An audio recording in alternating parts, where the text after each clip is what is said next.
Hi, I'm Sam Fessich from the EduMagic Podcast, a part of the Education Podcast Network, just like the show you're listening to now. Shows on the network are individually owned and opinions expressed may not reflect others. Find other interesting education podcasts at edupodcastnetwork.com. Hey, welcome back. Steve here, and today I'm talking with Dr. Patricia Mechael. She is an award-winning, internationally recognized digital health specialist. Our focus is her book, The Antidotes, Pollution Solution. It's about a group of young people who come together to help save their town from an extreme biohazard. Awesome story, awesome read, awesome conversation. So much to learn. And by the way, before you go, it'd be so cool if you went to my website, stephenmiletto.com/reviews, and left a review. Could you do that for me? Give me a 5-star review and maybe say something very nice. How about it? That would be so cool.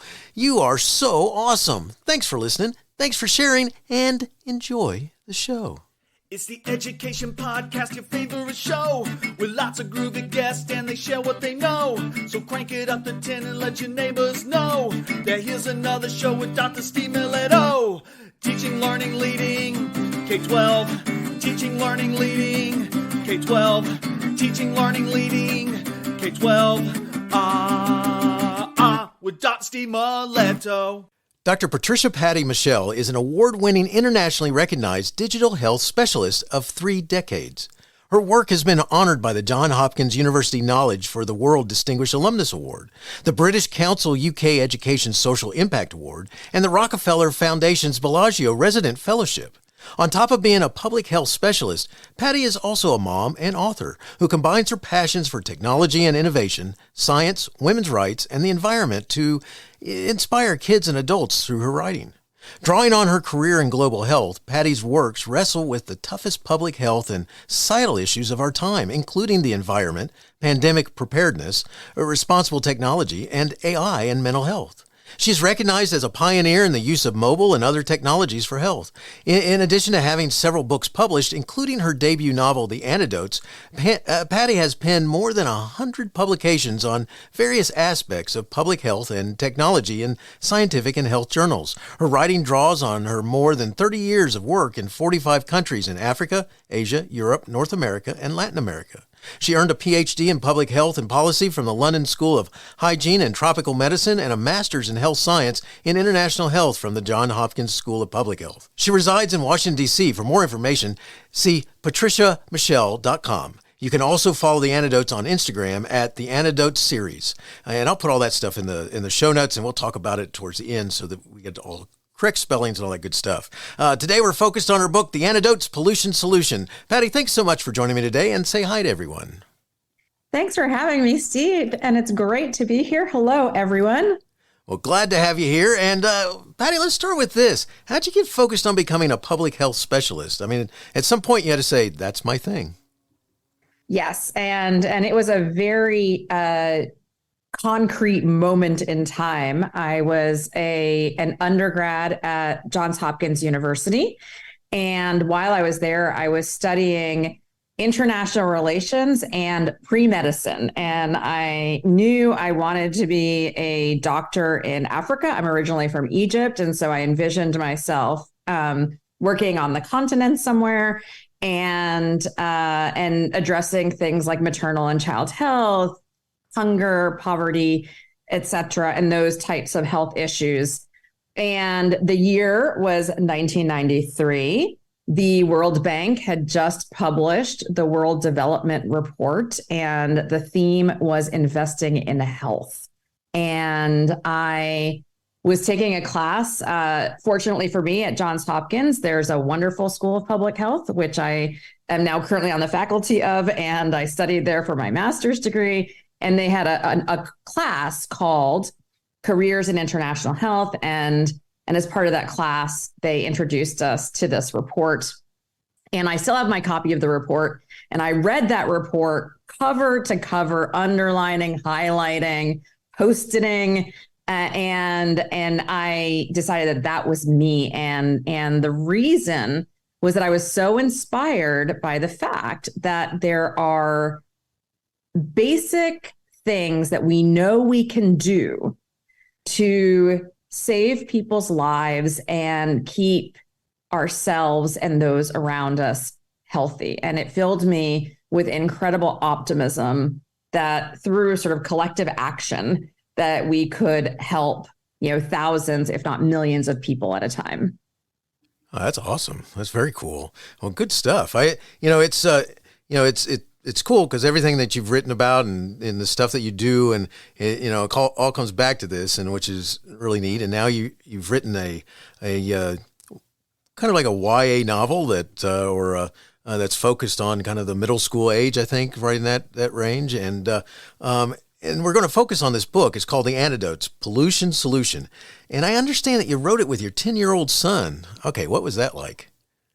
Sure. That was it was a lot of fun, and it was also deeply inspiring and educational at the same time. And we started the book when he was 7, actually, at the start of the pandemic. And as I was sort of watching, everybody and their mother basically bungle up, what should have been a relatively straightforward public health response to the pandemic, I was joking with him that we would not be in such a mess if kids were in charge. And he really took off with that and just started riffing on what would happen if kids were in charge. And I had started writing fiction a few years before that, and was encouraged to consider writing middle grade fiction because there wasn't a lot of really solid, science-oriented, smart middle grade fiction. And so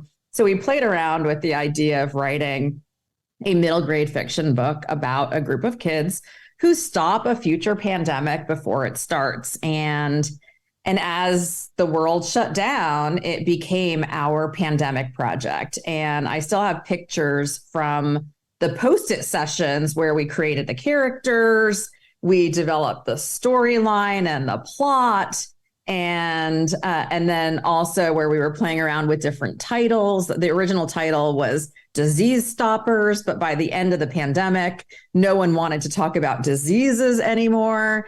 And so it was great fun. And then we would read, as I would write chapters, we would read them together.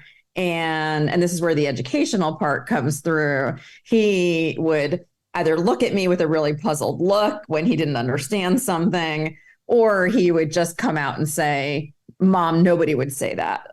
What are you writing about?" And I knew I had to go back to the drawing board and just fix it. Nice. I like that. Nobody would say that. That's cool. That's so cool. I mean, my sons are in their 20s, and that would have been cool to have done something like that when they were in those ages. I love that. All right. So who's your target audience for the Antidotes, and why? Sure. So it's young people ages 8 and up. And by young people, I mean everybody. I think it is the story itself, is centered in middle grade, but the themes in the book are relevant to just about anybody, including a lot of professionals in the sciences, et cetera.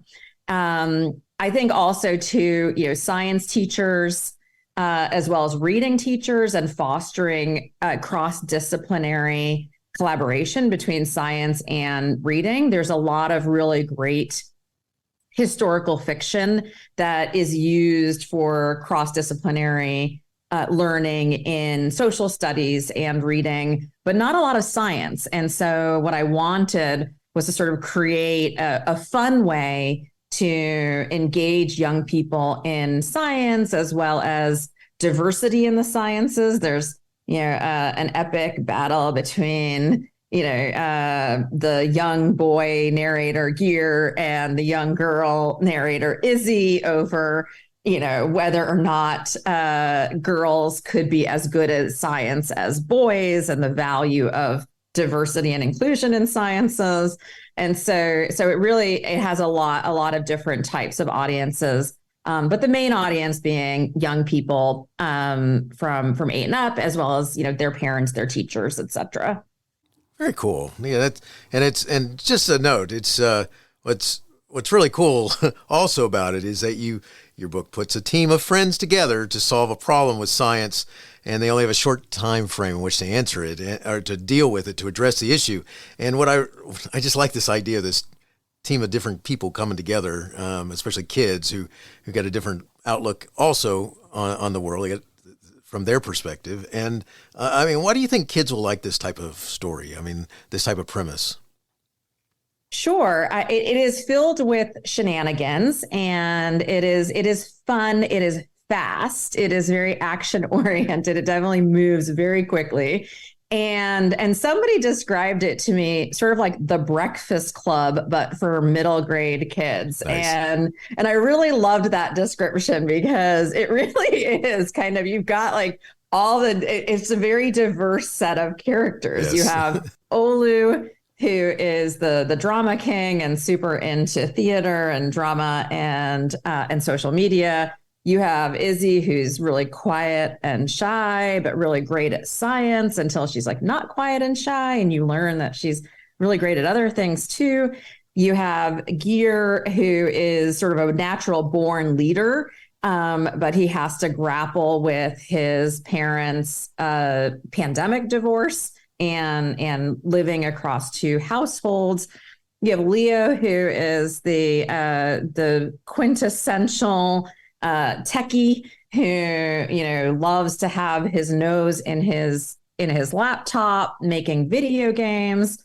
And then you have Susie, the bully, the class bully. And so they're all, just a wonderful cast of characters. And I do love the description of the Breakfast Club, because they do sneak around and they do all sorts of other stuff. Which is really cool. And all right, so I got to ask this, because especially as I hear you describe them and thinking of them as the Breakfast Club and so forth, because it fits very well. Any of them you? They're all a little bit of me, and a little bit of my son, and a little bit of other kids that we know and young people that we know. And so we sort of took ourselves apart and embedded different qualities in the different characters. And that was a lot of fun. It was fun to see them all kind of come to life. That's cool. That's very cool. That's, because there's all kinds of things going on in there, and it's they're just, and there's like curiosity. There's things outside that they're having to deal with, and we're getting ready to talk a little bit about something that you include in the story. But before I do that, I mean, like one of the things that I think is real cool is the whole thing about the dad who has the research boat, the ship, and I mean, you don't hear people talk about that a lot, but I've known people who that's what they do. They go out there, and I thought that was a cool aspect of having that in your family, where you could talk about. And by the way, the descriptions of the smells associated with the father just it sounds like kids. So good stuff. All right. So, something that is not missing from your story is the kids have had to deal with the pandemic. I mean, why'd you make it a part of your story? Sure. So the pandemic happened. It happened to kids everywhere in the world. There is not a single kid on the planet that has not been somehow impacted by the global pandemic. And in many ways, it was sort of a once in a lifetime pandemic. I don't actually think it's a once in a lifetime occurrence, particularly for this next generation of young people. And so for me, it was really important to kind of show and illustrate some of the effects of coming out of a global pandemic, to encourage conversation about the pandemic. I think we don't have a full appreciation of like all the ways that young people have been impacted by the pandemic. And I think a lot of the focus in schools has been on academics and on helping kids to catch up academically. But there's also a lot of social emotional stuff that happened during the pandemic to our young people. And I think it was important for me to write about it, to acknowledge that their lives were dramatically impacted by this, and not to sort of brush over that, and create a forum for discussion around some of those topics and some of those issues. And then also to then highlight the need for, okay, let's not have that happen again. And, right. And now what do we need to do, as young people to prepare ourselves in case we do start to see another pandemic kind of percolating? And are there things that we can already be thinking about and doing to prepare ourselves for the next pandemic? It's powerful, because it's like, there's some things where we had almost kind of things happening, like the SARS epidemic that took place, and there were, bird flu and a couple other things that kind of, hit at different times, but never just the world like it. No, I mean, including like Ebola, Zika, where we had things that came into the United States that barely came in, right? So they came in, they affected a few people, and then we didn't hear about them again, because we were able to respond to them quite quickly and deal with them effectively. This was one of those situations where we did not respond to it fast enough, and we did not deal with it particularly effectively. You got that right. It is a fascinating thing, though, because when you think about they lived through this, and I was working in a very rural part of Georgia, the state of Georgia, in that time, and it was interesting because the high school kids were trying to figure out ways that they could still stay connected with each other, and so it was kind of cool because you would see them in this small shopping center's parking lot, and they would park their vehicles in different areas and kind of stay away from each other, but stand outside their vehicles and talk to one another.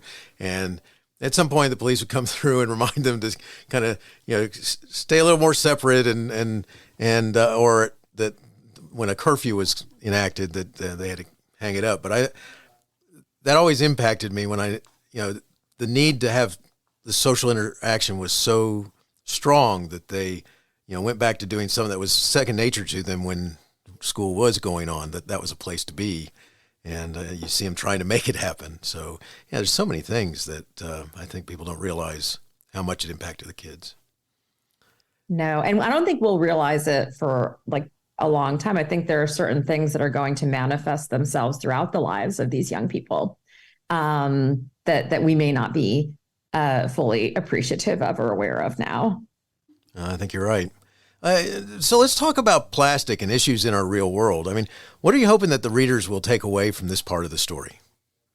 Sure. I mean, I think I hope they'll take away that it's out of control, that we have a serious problem with plastic, that there is something we can do about it, and that they'll start taking action to reduce their consumption, especially of single-use plastics. When you see the knock-on effects that it's having, I don't think I fully appreciated it until I chose, when I was looking for a public health issue that could turn into a pandemic. I was very interested in identifying an animal-human disease, because more and more diseases that we're experiencing in the human population are coming from animals, transmission into a human. And so with that, was looking at fish and looking at people, kids and fish, and sort of this idea of, and I had read a paper on a plastic eating bacteria experiment and all sorts of other stuff. I was like, okay, so let's, connect all the dots. But as I was doing my own research for the book, I did not appreciate how much of an issue plastic was until I chose to have it be the vector of the disease that would make, fish and kids sick. And it is a serious problem when you think of the fact that it takes, 2 minutes to drink a bottle of water out of a plastic bottle, and it takes 250 years for that bottle to decompose. And so, when you start to look at the complete infiltration of plastic into everyday life, especially in the United States, as a consumer society that likes convenience, et cetera. And then you think about the environmental impact that is having. It's very dramatic. And then since I wrote the book, we've now had a lot more reports about microplastics getting into our water supply as well as into our food supply. And so this is not, it is an issue. Nice. Yeah. It's rough. There's so much, especially because it's become so much part of our lives. And one of the things I think is cool in your book is, you have characters who get into disagreements with each other and or don't understand why the other one is upset because the other one says, well, I drink only healthy water and I have the, and it's like, no, you got plastic bottles. And I think it's interesting that the characters, that you have them actually get into discussions where they're kind of on opposite sides or not understanding the other side of it. So I think that's cool. It's one of those things, especially when, the population of the world is such that, we really don't know what to do with our trash. And so when a lot of it gets dumped and sunk to the bottom of an ocean or something like that, and, it's going to be harmful eventually, I would think. It is. And I think one of the interesting things is in the book, I do include a zero plastic challenge that I found through National Geographic that I really liked and appreciated.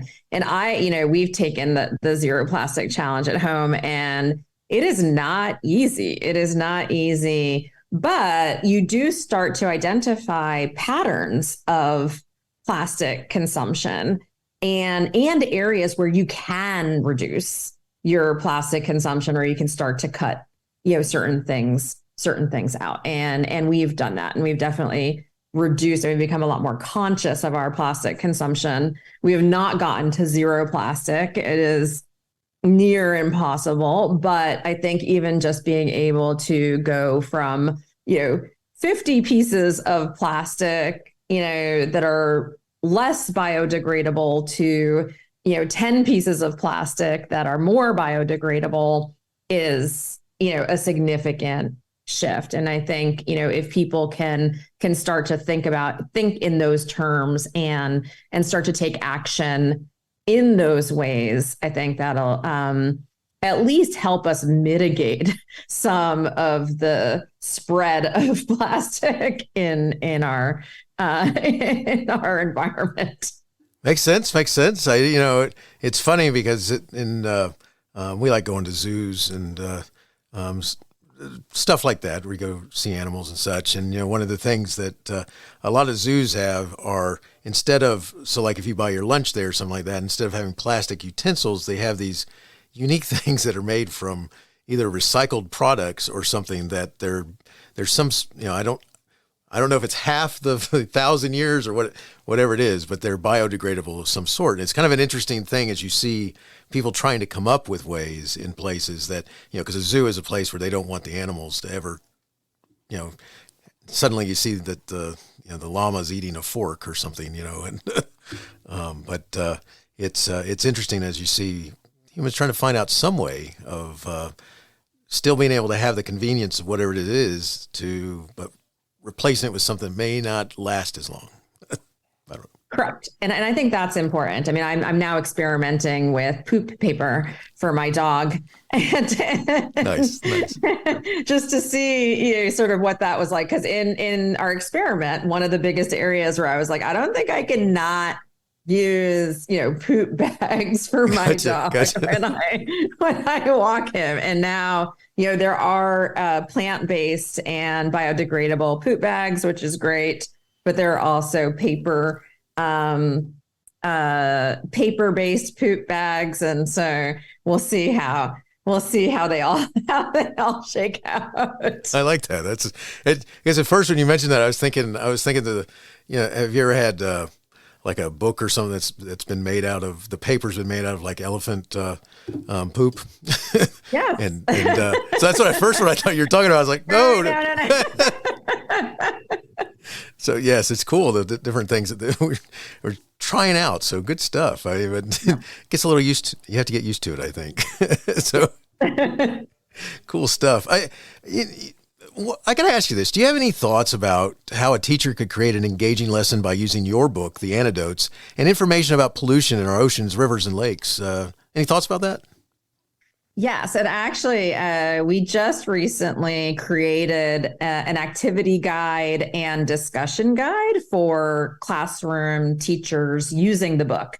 And so it is available for free download on my website. And essentially, it provides experiments that correspond with certain sections of the book, as well as a glossary of terms from the sections of the book, discussion questions, et cetera, that help bring the book to life for science teachers and reading teachers to engage in that cross-disciplinary collaboration. In addition, parents can use it at home. During the pandemic, I created Mom School for my son just to make sure that we kept up with academics. And so it just lends itself well to running experiments that line up very nicely with the National Science Teachers Association curricula for middle grade students, and a lot of the activities that are sort of recommended for children in grades 4 to 7. That's awesome. Very cool. And I'll remind everybody that in just a little bit, I'll be going over where the website is and so forth, so you'll be able to find that. It's cool because, when a lot of times kids get behind initiatives and stuff like this, you do see the impact that happens. And so, for example, I was a kid in the 70s, and in the early 70s, my favorite time was Saturday mornings in the cartoon world. And in between those cartoons, there was like one show that was sponsored by the kids magazine, Weekly Reader and stuff like this. And they did a lot of focus, and you saw these commercials where they were focusing on trying to remove the use of DDT in the environment because of especially bald eagles eating the fish getting impacted by the DDT, and then the DDT impacting and killing the babies of the eagles. And in the last couple of years, I've had a chance to go out to Alaska, and the amount of eagles that are out there, the bald eagles, is just amazing. It's like you see that impact. And so, it's quite possible that, there's other things that you'll see that, like your book, could have an impact on, getting kids to think that way. So good luck with that. I think it's cool. So good stuff. Could you talk a little about using fiction to help children understand complicated health issues of our day? I mean, that's a cool tool. That's a neat device. So talk about that. Absolutely. I think one of my favorite experiences as a student was actually in university, where I took a course called African Politics Through Fiction. And I remember, once a week we would have to read a book by a prominent African writer. And then we would have a seminar class where we discussed it. And we had this South African political science professor who oversaw the course. And as somebody who has now spent, the last 30 years working primarily in Africa across, 20 plus countries, and having been introduced to politics in Africa through fiction, it really brought to life a lot of the environments that I was working in and learning about, et cetera, and provided good context for me to be able to engage in a lot of the work that I do professionally. And so, really thinking about things like, how do we bring public health to young people, right? And it's not going to be in, your health class, right? Because who growing up ever liked health class? Like, the way we teach health is horrible. You're gonna make me laugh out loud for a second, because that's. But I bet you every person remembers what it was like to sit in a health class and listen to some, litany of all the things that we should do or should not do, et cetera, in health. And I wanted a way to bring, especially public health, which is, this idea that my actions will impact my own health plus the health of others, to life, but in a way that was like really, really fun and and engaging, and would pique young people's interest and then encourage them to have, kind of fun conversations about some of these issues, in a way that was not like, fifth grade health class. Boy, yeah, you bring back nightmares there. That's like, whoa, hey, yeah. Can't wait for what comes next. Anything but, just but good stuff. I like that analogy, by the way. That's good. Yeah, some nightmares. Patty, in a little bit, I'm going to be talking about we're going to lead this into talking about your website and so forth. But I understand you do speaking engagements. I mean, could you talk about some of your favorite topics and how someone would learn more and connect with you? Sure. So I just love I love learning from people that I talk to, but also engaging in sort of inspirational and motivational talks. And a lot of the topics that I'm particularly passionate about are engaging young people to take a much more active role in their own health and the health of those around them, and collective action among young people. And I also love, science, technology, engineering, and math. And they added medicine to that list. So it's now STEM and the arts. And really thinking about, things like in talking about diversity, equity, and inclusion, and girls in STEM in particular, and how do we encourage girls to take more active interest in the STEM fields, because we need them.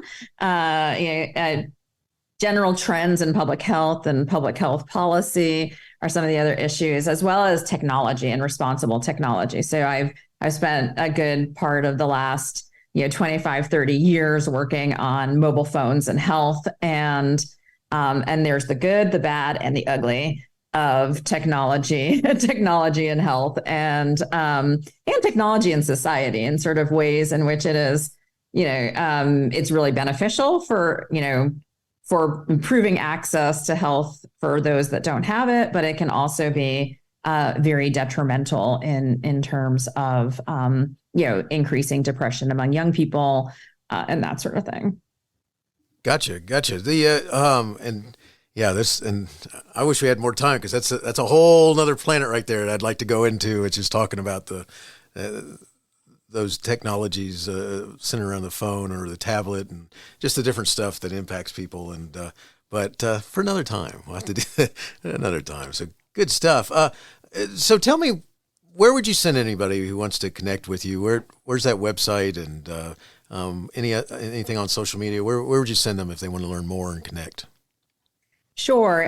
So please do visit my website. It's www.Patricia. Mechael, my name is spelled MECHAEL.com. And I do have a monthly newsletter called the Antidotes Community, where I send around, book news, giveaways, upcoming events that are happening, and then just topics of general interest for those that are interested in public health among young people, girls in STEM, those sorts of things. And then I also am on Instagram at the Antidotes series. And so those are the two main ways to get in touch with me. Very cool. I'll put that in my show notes so it's easy to find and easy to get and connect with you. So good stuff. Any new adventures or books in the works? I mean, the Antidote's going to have another adventure. I mean, we got the team going on a new journey. They are, and I was working on it this morning. Cool.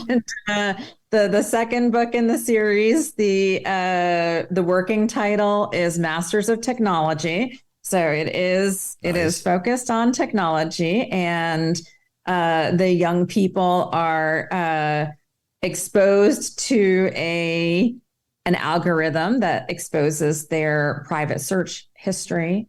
And they have to learn how to be critical thinkers and users of technology. And so that is adventure number 2. Excellent. Awesome. Coming soon. I love that. That's nice. So I like the way you brought in that world that you like to focus on too. So good stuff. I look forward to it coming out. You got to let us know. We can do another talk when it comes out. So that'd be wonderful. Thank you. So I got 2 last questions I'd like to ask, and these are questions I like to ask my guests. The first one is, how do you keep going when so much is going on that you may want to quit?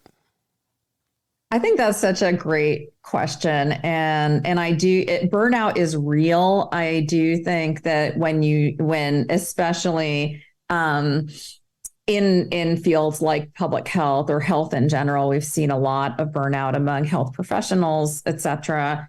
And especially because, when you're working on a thing where you need everybody to care about something, and then people don't seem to want to care about the things that you know and believe they should be caring about, it can be very frustrating. But there's a really fantastic antidote to burnout, and that is working towards something that you're really passionate about.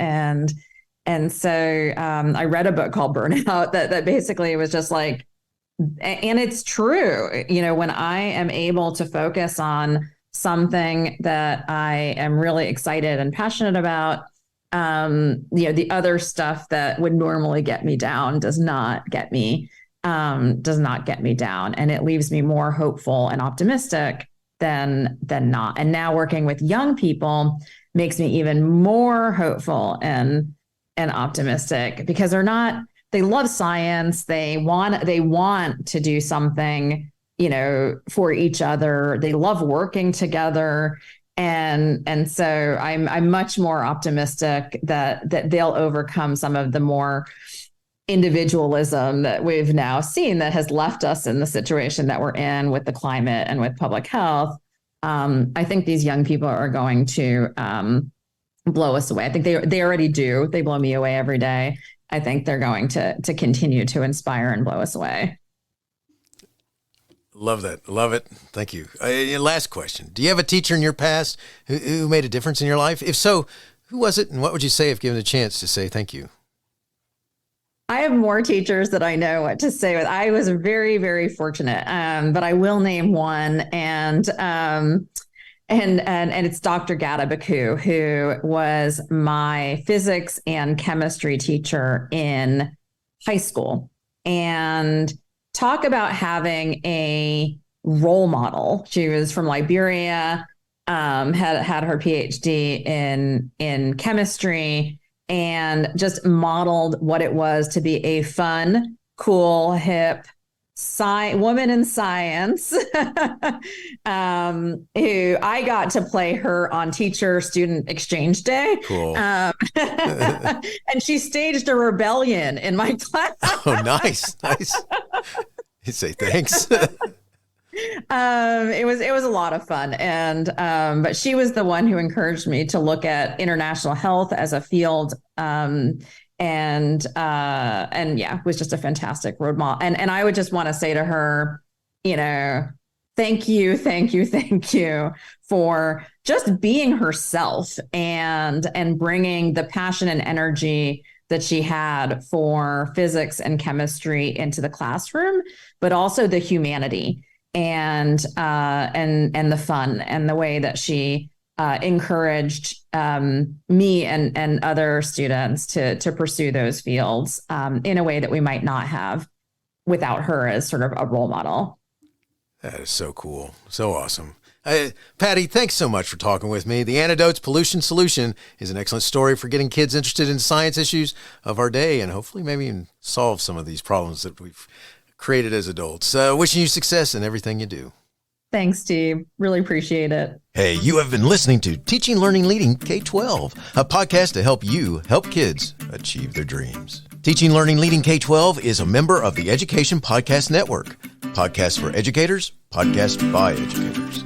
Teaching Learning Leading K12 is a member of the podcast network based in Canada called Voice Ed Radio. Voice Ed Radio, your voice is right here.